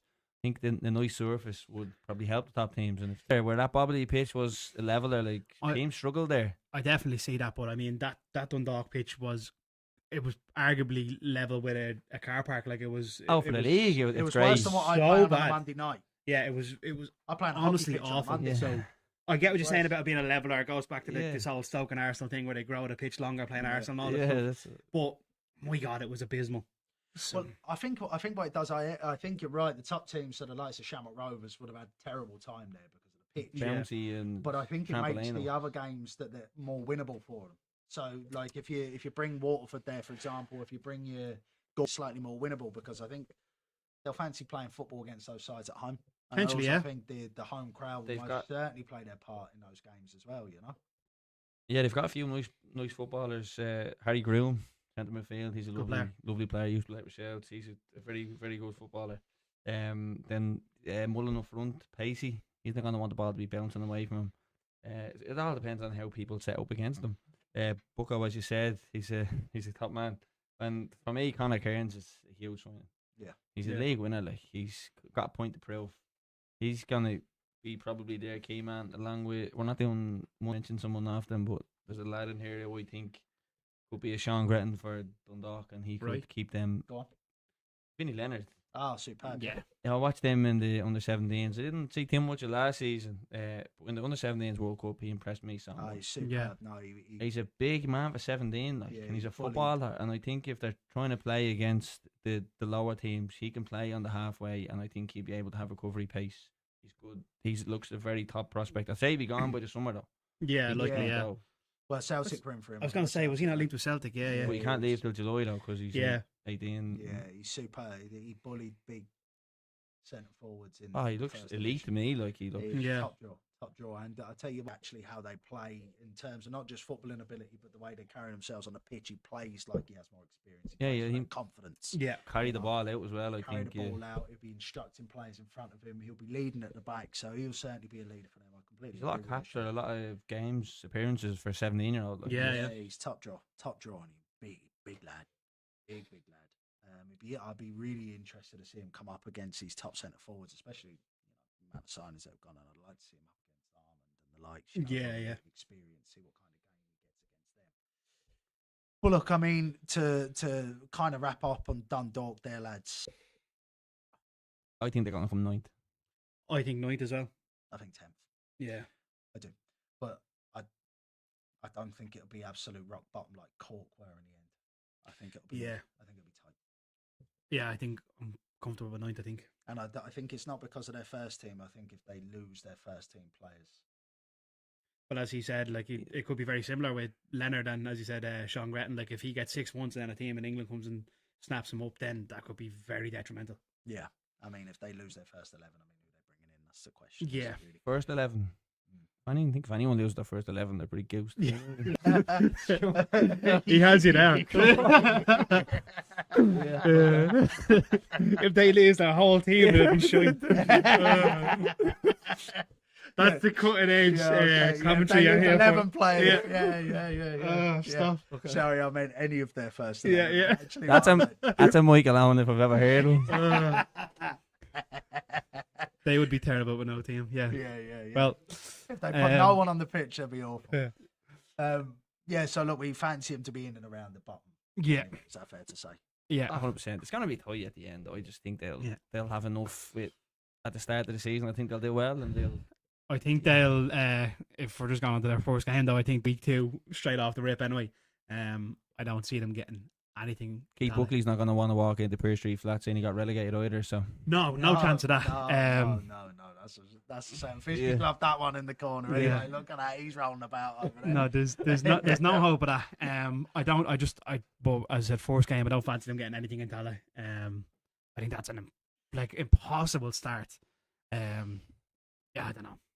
I don't see where the upside is at the moment for them. But Well, look, we'll they see. play the champions anyway in the opening weekend. The other champions as well, Shamrock Rovers at Tala. Faced each other. Actually, the last season they faced each other was the opening day as well. They played exactly the same fixture. Jamie Gullen scored that free kick for him as well. Do you know what? I remember that because I had the exact same thought then. I remember thinking Shamrock Rovers going to beat this 4 or 5-0, and then I remember I watched the game. I can't remember if it was on RTE or if it was whatever it was on. It was on telly anyway, and I remember the free kick. But yeah, so they could surprise you. I've been proved wrong already by this exact fixture, so could be the same now this week. Look, they got off to a real slow start as well that season, Shamrock Rovers, which eventually saw Shelbourne become the champions. You'll be happy to hear, Shane, that I've thrown that one in there for you. And what? never forget. After losing the President's Cup, they'll be hoping that their league campaign starts a little bit better, won't they? Never start fast, and they still somehow manage to win it every year. They started a bit faster last year than the year before. Yeah, but I don't feel like they ever get out the blocks and win their 4-6 games or anything like that. Like what Shell's done the year they won 6 of the 4-7.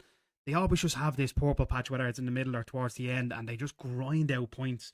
So I wouldn't be like, if they got off to a slow start now against Dundalk, wouldn't be writing them off by any means. But also if they do go out and blow Dundalk out of water, like I always expect them having a slow start and then just running them up then later in the year. So If you're gonna win the league though, you've got to beat Dundalk at home. Let's be honest. Yeah, no you- offense to you do. Dundalk, but we're talking about them staying up. You're talking about Rovers winning the league. you've got to beat those Dundalk, teams that were yeah. the teams we're talking about struggling down the bottom. They have to be thumping them. Like, You want to see those laying markers. I mean, we talk about that there's a lot of competition for the title this season. We've already touched on Derry City. We've touched on Shelbourne. We'll be talking about Bows a little bit later on.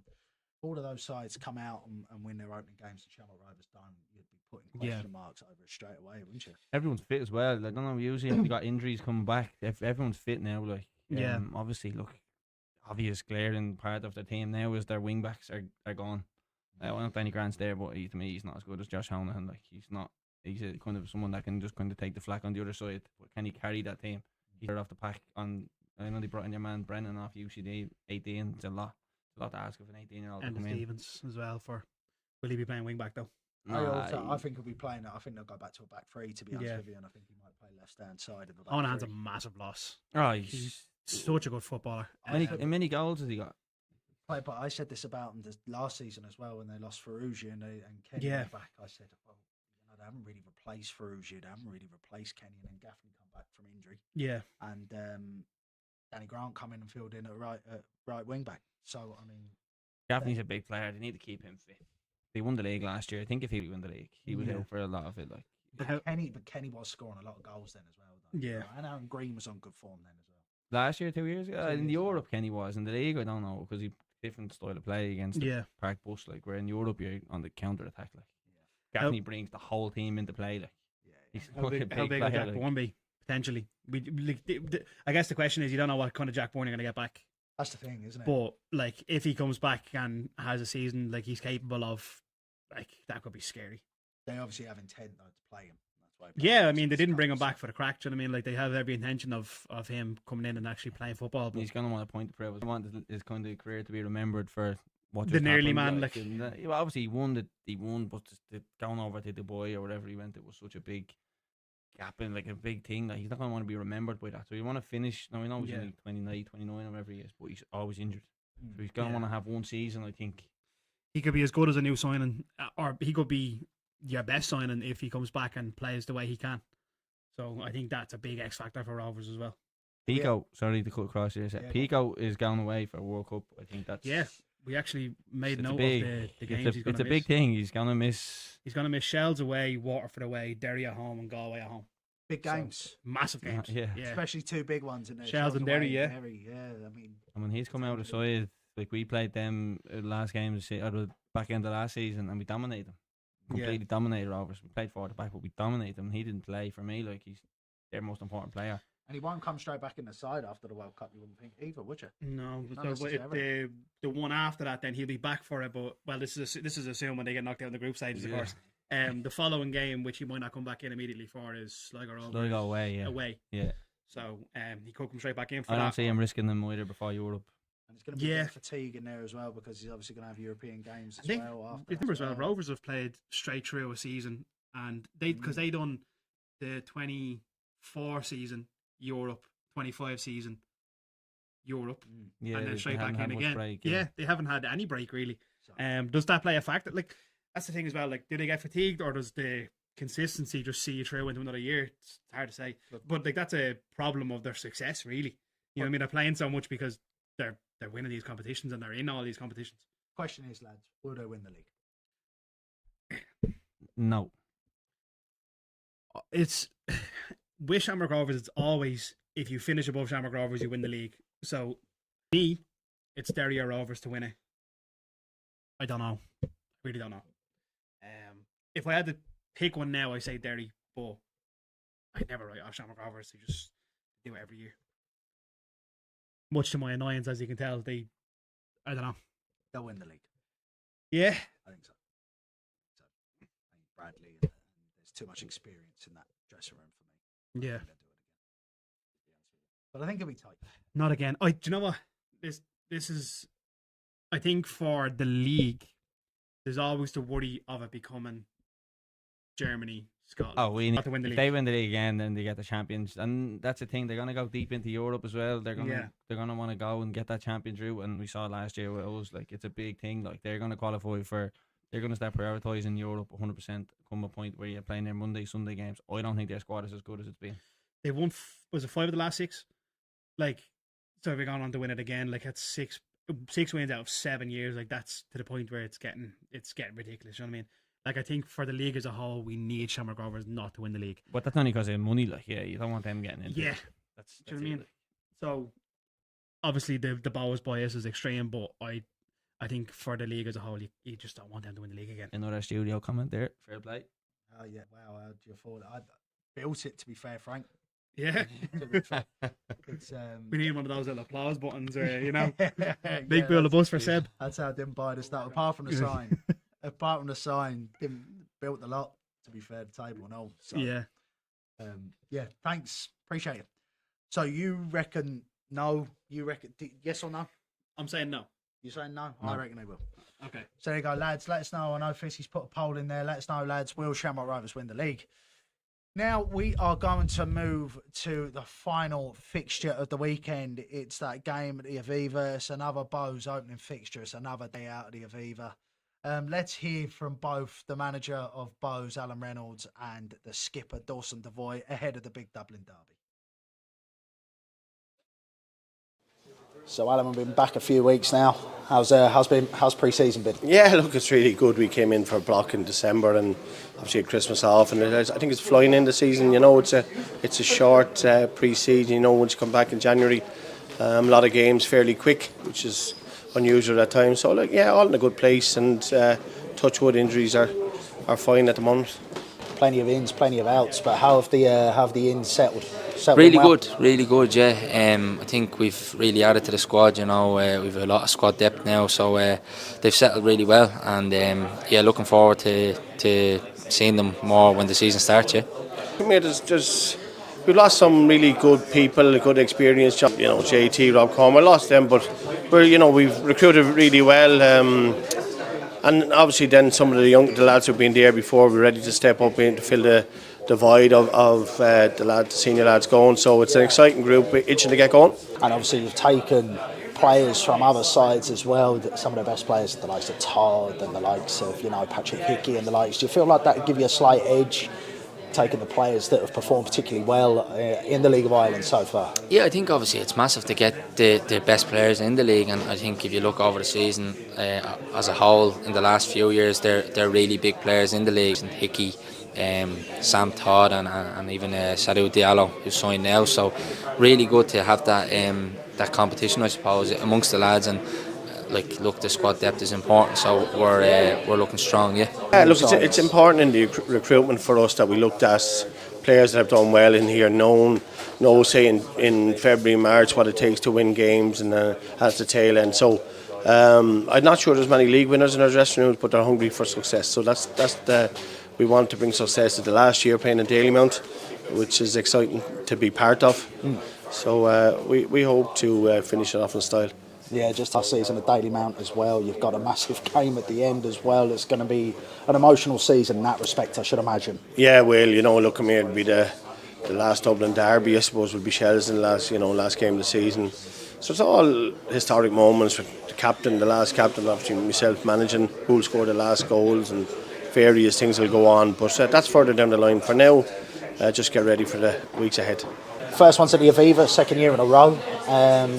How does it feel going into a massive occasion like that as your opener? Does it give you that little bit of an extra boost?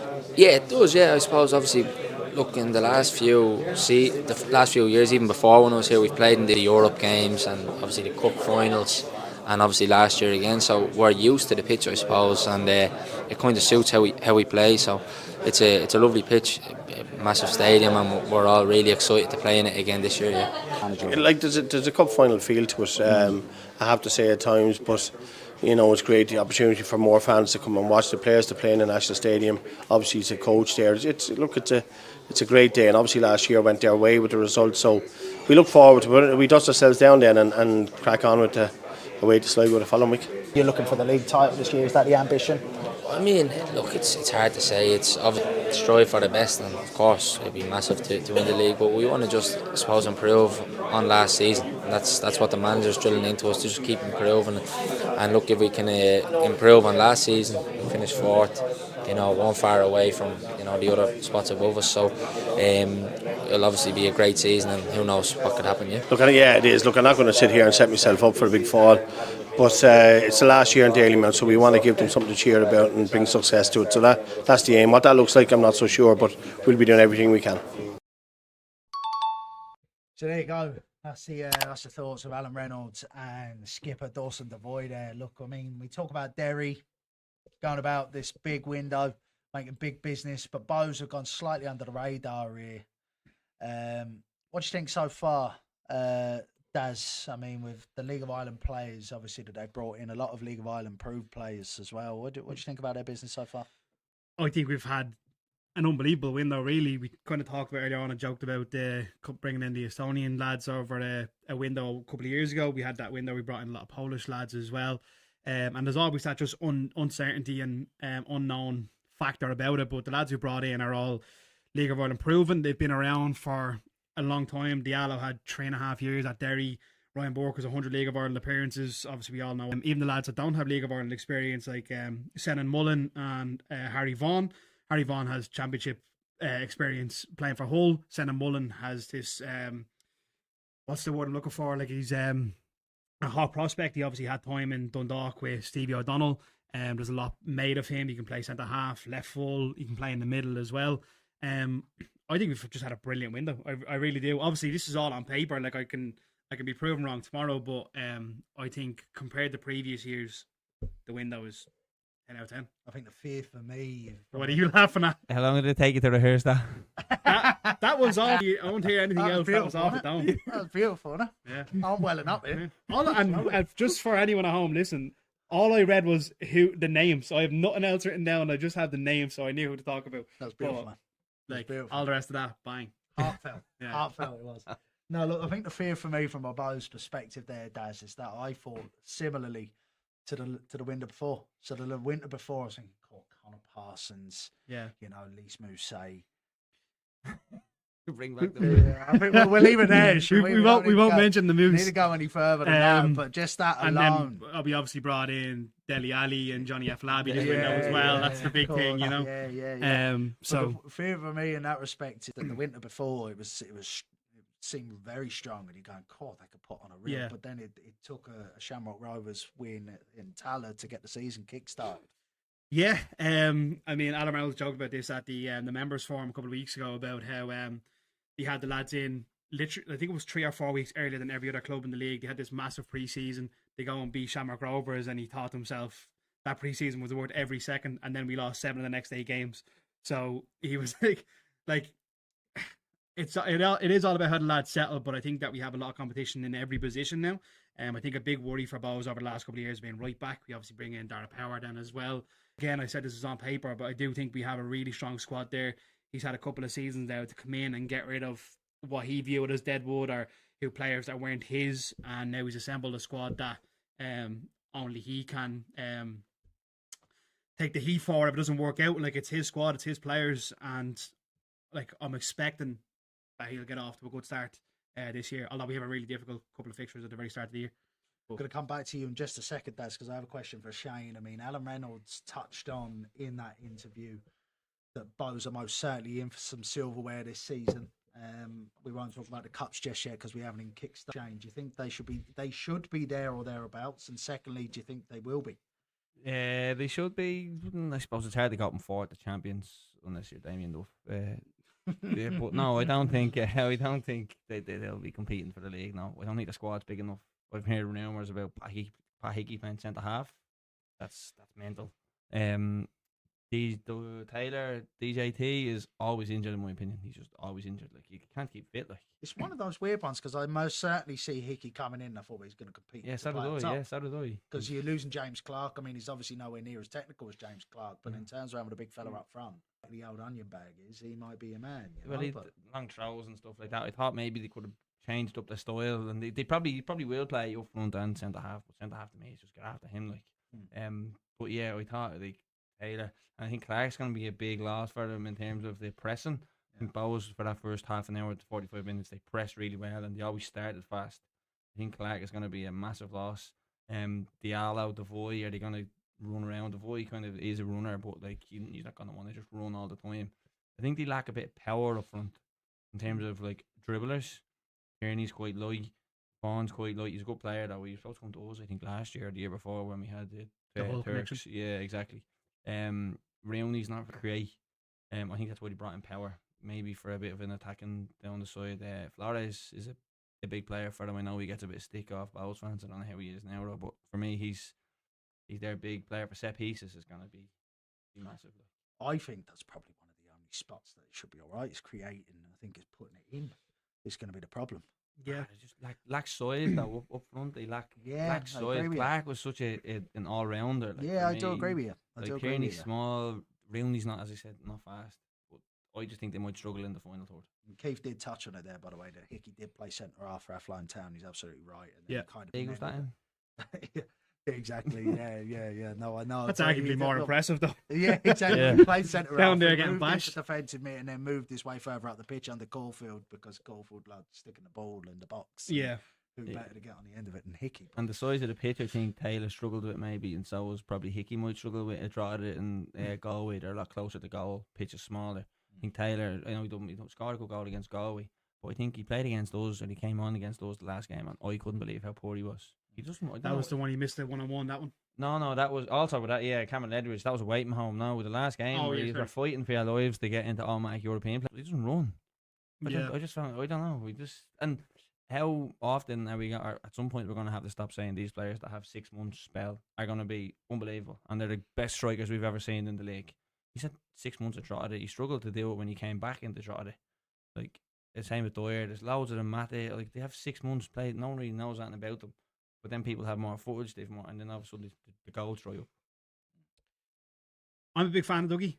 He obviously has had injury issues since he came in. Yeah, of course I'm going to say that. Yeah, let's be honest. But I do think we've obviously had injury issues up front with Dougie. Colin Whelan thankfully had a fit year last, been injured in the past. I think he'll be hoping to have a breakout season this year. I'd imagine, not speaking for Colin personally, but I'd imagine last year his aim was stay fit for a year after all the injuries he had. Trying to get in the team, of course, and then I'm sure this year now he'll be looking. He played games last year. He did, yeah. He kind of had a strong start. He scored that hat trick down in Waterford, and then he had a kind of really strong finish. Then when we played Drogheda the last game of the season, he was brilliant when he came on. I thought like lit the place up when he came on. So he'd be hoping now to kick on from that. And then the big X factor then quite young. We brought in Hugh Martin from UCD. I know pre-season means absolutely nothing, but he was top goal scorer in pre-season. He was very good. He's 16. He's potentially looking at being a first team player as well. So I think we have options there up front. How well that plays out, we'll see. But I don't think we're necessarily light in that area. Maybe another striker would be great, but I don't think that's where we'll struggle too much this season personally. We got to talk about Pats in just a second, lads. So let's wrap this up with Bows. Do you think they're in with a shout with the title? Yes or no? No. I mean, you have to say yeah. I was in the Aviva today when Jordan Flores was asked this question as well, and he said it's a 10-team league. If you're not going into it looking to win it, what are you doing? And with the squad we've assembled, we definitely have to be looking at it. I think the aim this year, you're always looking to improve. I think this year is comfortable Europe. Last year we got Europe. It was obviously quite messy towards the end. We ended up getting it through the Rovers winning the cup. I think the aim this year should be comfortable third place and hoping to challenge for the title. I think we should be. But And you'll go big in July if you're up there as well. oh, if we're in there, then absolutely we have to bring back Sean Gretton. And you say no. I just don't. I think it's too big a gap to kind of fail. And Derry, I think, are stronger squad, and I think we've a better squad. I think they have to be. That's the way I would say. They have to be in with a shout. They have to be. Otherwise, like, what have you got? if they don't start well. I'm not saying a word. Yeah, you that's- can't that's- say that. that's- Yeah, that's- Jesus Christ, don't do that to me. I'll take. Yeah, let me take this one. Well, look, I mean, See you in a minute. we'll call you back in when we're done. Yeah, alright? Look, I mean, if you have that type of squad, if you've gone that big, They have to start well. you have to. He said it himself. He said, "Look, I'll be lying." In fairness to him, he sat there and he said, "Look, I'll be lying if we said that's not the aim." You know, so that's what he said himself. So. The daily amount pitch, I know pitches is going to be awful, but like if they're trying to play football, it goes against them as well. I think it's more the yeah. actual atmosphere itself. to It be goes honest with toxic, you. yeah, it it goes goes toxic. toxic, If it's not going well, it goes toxic. But that's much the same as their opponents that we'll touch on now, lads. Actually, to be fair as well, Richmond Park can be really toxic when things aren't going well. But Pat's take on Bows at the Aviva it's a Dublin derby, obviously. So Pats are there in that game as well. They may have a depleted squad in terms of depth. I mean, Kenny, I was speaking to Kenny in the media day. He said they lost 9 players, 10 including a loan signing, and they've brought in 4, I believe, now. But it seems like they're going for the right fit in terms of just signing players for this season. Would you agree with that? They've got Nugent in, they've got rid of Mulroney. We've all heard the rumours of him being bad for the dressing room and such like that. But he's big money, he doesn't produce, and everyone else looks around and goes, well, why aren't you producing? I think he's a Lowe's hot and cold. He's the one I think that would probably be the bad apple. Yeah, they've brought in more kind of power, as in like pace and power in midfield. I think Kenny potentially might change his style and not be too easy to play against. I think that's something that he needs to do and kind of manage games against your opponents instead of just playing the same style all the time, keep the ball, pass the ball, and then concede. That's essentially what they've done. Mata is obviously Aidan Keane. If they have to keep it fit. Like, but again, track record, you're probably not going to do that. Yeah, Nang, Joe Redmond, they've got platform to build. They're probably stronger at the back than they are up front because they can't keep those players fit. Do you think? Yeah, I'm just looking at the squad list there. I don't see where their weakness is, bar depth, I guess. I see Keith is in the chat there saying Pat still have more to come in. Like everyone else, probably. That's like everyone else, but it's no good to them at the moment. Do you know what I mean? Gordon Hannah's were two in the bush and all that, but you said about Mata earlier on when you were kind of listing Moses Dyer and Mata, can't remember who else you said in that bunch of 6 months. 6 months. So, like, what do we expect from Mata? He obviously has that potential. I remember when he left, he was top goal scorer. He was still top goal scorer for another 8 or 9 weeks before someone overtook him. So he obviously had that real spell with Sligo. Pats remains to be seen. But I think overall, looking at Pat's squad, I feel like they're weaker now. They obviously got rid of a lot of players. They've only brought in 5 from what I can see. Ronan Boyce's a good player. I think they're arguably weaker. You know? I think they've brought in more of that, and Kenny actually touched on this in the interview as well, by the way. We just haven't got time to show it, lads, but he touched on the fact that they've gone for the right types of characters in the dressing room, and they've gone for more of an athletic type profile as opposed to just technical players as well. I mean, Darren Nugent's one of those, so I think that's a really good bit of business by them. They need someone in there who's to partner GIF. I mean, Jamie Lennon was good last season, arguably better the seasons before, but to have someone like Darren Nugent come in as that kind of a hybrid in between the two. I think that shows, though, Seb, that he's kind of changing the way he thinks about the game now, or the kind of that Pat squad. He's signing a player. Everyone's talking about Darren Nugent. He wasn't getting the game for Rovers, really. Like, let's be honest. But he's acknowledged that they had a weakness in the team, and especially midfield. They were too easy to get through. Forrester, Bagley, and Lennon. They don't run a work. Lennon is a worker, but he's a bit slow. But Palmer's going to be a new signing for them, really, isn't he? Like, I think they're pitching their whole, not the whole team, but like if he stays fit, like he was unbelievable 2 years ago when he won 9 in a row. He was a big signing for them. So he's their kind of runner in midfield. I think probably owned. Yeah, possibly not, but I'd say Nugent must certainly play his role at some stage, to be fair now. We were talking about Max Matter off air as well, lads, but I mean, Max Matter's come in, they'll probably be hinging on him, scoring a few goals as well. What's your thoughts? Look, as I said, massive potential there, especially if he partners up with Aidan Keena, 2 ex-Sligo lads there as well. Both obviously have a track record of being able to score goals in the league, but it's whether they can stay fit and whether they can just link up well. I don't know. It really is the unknown. He didn't have a great time after he left. Yeah, Cheltenham wasn't he? Yeah. Didn't have a great time, but yeah, I still think he was in the national team though as well. So I think though Keane Levy for me is the one. He's their X Factor player, and I think it's now time for him to step up and stop with the dribbling across and actually produce something. Like whether he conserves energy or not, I think he's definitely one of the best dribblers in the league. Can you get him to stop going nowhere and wasting energy? Like, and he started playing him out on the wing now, which was where I would play him. I think in the 10, he doesn't have the control for it. Let him cut in, shoot, and that's what I would do. I love Levy as well. I think he's a great player, workhorse. He's one of those players that ball sticks to him. If he can find the pass of the ball, he's missing in his game. But top draw. We've been saying that for a while, though. Like, to be fair, but at some point, I think this season could be the time. He's a bit more mature now. I think Yeah, for sure. Look, I want to skip past a few points, lads, because I'm just conscious that we are running on a bit of time here. So I just want to skip straight to the Aviva lads. Both talked up the Aviva. Look, Darren, you don't have to comment on this one if you don't want to, but it seems like there is a slight lack of ticket sales. I mean, we talk about 17,000 is good for League of Ireland game. Obviously, it's be more than three times of what Daily Man would have sold, but 17,000 seems slightly underwhelming, doesn't it? Yeah, earlier on though, and I can't sit here and give Bowes too much credit or whatever, but how many of those 17,000 are like Bowes fans? How many are Pats? And they've heard a boycott from Pats, so like if they've sold 12 to 5,000, 13 to 4, whatever, like that's for Bowes. That's just kind of a benchmarker to maybe, I don't know, if they're looking at Europe, would they move Daily Mail somewhere potentially if they could do that? I don't know. It's kind of just they might make a loss this year compared to last year because there's no away sales, but it probably is an investment that they're looking at. They then we could go to somewhere else. Do you think it's worth the fact that they're going into a 50,000 seat, selling 17,000 tickets? No, that's what I mean. Now it's probably not. They might make a loss compared to last year, but it could be, well, we'll go here now, see what we can do. We know Pats are probably going to not play with Rovers because it's a bit boring. We've done it already. But let's see what we can get in as a home fan and then go, well, most of these are our fans. There's probably no neutrals there. I wouldn't go. We all go to the FAI Cup final. No one's going to go to that as a kind of League of Ireland fan. So maybe for Bowes, they're looking at, we'll make a loss now to gain in the future to potentially move the European games because I don't know how many they're going to be able to hold there, but they could be looking at that.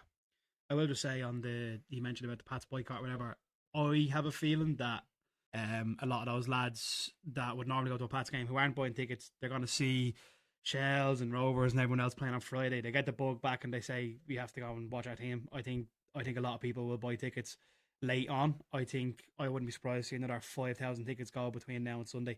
I think the League of Ireland will start back on Friday. The buzz will go around Twitter. Everyone will see Shells fans buzzing and whatever else.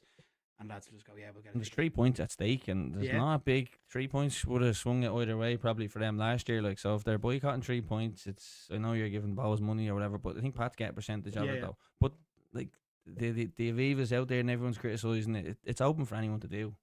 Like, was he using Pats? Yeah, Rovers. Using Rovers. Yeah, if anyone wants to do it, they can do it. Like, so I just think my gripe with it is it's not about the Aviva only being the cup thing. I think if Bowes are going to do this every year, they're getting teams at the start of the season. And I think this is something I've said to kind of a few people. You want to play Rovers last year at the start of the season, so they're having an unfair advantage. I think Pats as well, like they're not really kicking on. Everyone's kind of new players. Although actually it's maybe a negative to have Pats now because they have a settled squad from last year. Where Rovers, like the year before, were in and out of Europe. They were playing the next week. Like, so they beat Rovers. Now, obviously, if they lose this game, they probably won't do it again. Yeah. They're giving up the pitch, and I think it's unfair every year if they're going to have a calculated fixture that's already set in stone. How's like that's let them play Galway. Look, I'm not so keen on it. I mean, last season I was all for it. I'm going, yeah, look, do you know what? Sligo Rovers, big game in the Aviva. Why not? That's a great, advert for the league. I'm not too sure Bo's Pats is a great advert for the league, to be honest with you. But what I will say is Bo's getting an advantage. Bo's beat Rovers in 3 different grounds last season. They beat them in the Aviva, they beat them in Taller, and they beat them in Daily Mail. So they done pretty well against Rovers. That's the only thing I would say. But it's not much of a draw for me, Bo's v Pats. I looked at the Bo's v Rovers game and I thought, yes, that's exciting. Bo's v Pats doesn't have the same draw for me. And the games are actually quite boring generally to watch, I would say. Out of the Dublin derbies, I'd find Bo's v Pats probably the most boring one to watch. It's going to help them in Europe as well, though. They're used to that pitch. Like, they're not used to the pitches in Europe are massive. Like, so like having that experience like on that pitch regularly, which is not regularly, but once a season, like it's not going to be dawning on them. And also, if they got the FAI Cup final again, they have that familiarity with the stadium. It's not going to be like a big daunting thing for them. Like, and they have new players in. A lot of new players probably wouldn't have played on it. So again, it's a chance for them to go and play on a massive pitch. Like, it's for sure. Fair point. Lads, we're going to move on to our quick fire questions at the end. We won't be too long with this. Let's get this wrapped up real quick at this last bit now. So look, quick fire questions. Going to ask each of you. Who is your club to watch this season? And I think I'm intrigued. I'm intrigued to see how they get on. Sligo. Galway. I'm going to go with Sligo and all, to be honest with it. Player? I mentioned him earlier on. Obviously, I don't know how much he'll play, but Hugh Martin, 16 years of age, looks a real player, looks a real prospect. Will he play that much? I don't know, but that's my... Anyone outside of Bowes, do you? You have to do that to me, don't you? The guy doesn't know anyone outside of Bowes. Well, I'm actually, do you know what? I'm going to look at the squad list while you're picking your player, just out of curiosity. I'm going to go with Dwyer off, not Dwyer, sorry, Traore off Sligo. Just looking at his experience, make or break for him, and he's definitely one to watch. And I'll throw Vinnie Leonard in there as well. Nice, okay. Great show. I'm going to go with Meekson. Sligo Rovers, I think he's got something to prove. I think you see the likes of those attacking players coming to Sligo Rovers. We see it with O'Kane as well. When those attacking players go to Sligo, they seem to thrive. So I think he might do business there. And I look forward to seeing him play. Big fan. Sorry. Devitt as well. Devitt, yeah. 3D fella. Yeah. Devitt, I have to double check I can't remember the script, Daz, I'm afraid to tell you. Sorry, yeah. Nope, you're all good. Pull it back up. Dark horse. So we'll go with player. Who's the dark horse? Team or player? Let's go with no team. Go on, team. Ignore the player. Is mine, negative way. Can we do that? If you want. Waterford. Okay. Dark horse. Jesus, I don't know. I will. You know what? I'm gonna agree with you only because I actually don't know what to expect from Waterford. First. Yeah, I don't know what to expect from Waterford, so they could be a surprise package. Because as we said, I don't know much about the back line. It's been changed so much. The couple of lads up front have goals in them. They could surprise me. I don't see it happening, but they could absolutely surprise me. So I don't know. Yeah, I mean, Bowes could be the dark horse. I think they could be up there this season, possibly if Rennie gets the balance right and hits the ground running. I think they could be up there. To be relegated, Galway. Waterford. Dundalk. Okay. And who's going to win the title? Shelbourne. Derry City. Shelbourne. Shelbourne, yeah. Yeah, okay. I thought you were staying up. No. I thought you were staying up. I had to get that in there. If you win the title, you stay up. Yeah, exactly. Swings and roundabouts, isn't it? We're going to win the league. Yeah. I'm going to go really bold here, lads. I'm really interested, but I reckon Shamrock Rovers. Oh, that's a hot take. Yeah. Hot take. Fisky, who are you going for to win the league? Just Derry City. Yeah. Okay, and let me just ask you as well, to be relegated? Dundalk to be relegated. Dark horse? Bowes. One to watch this season, player?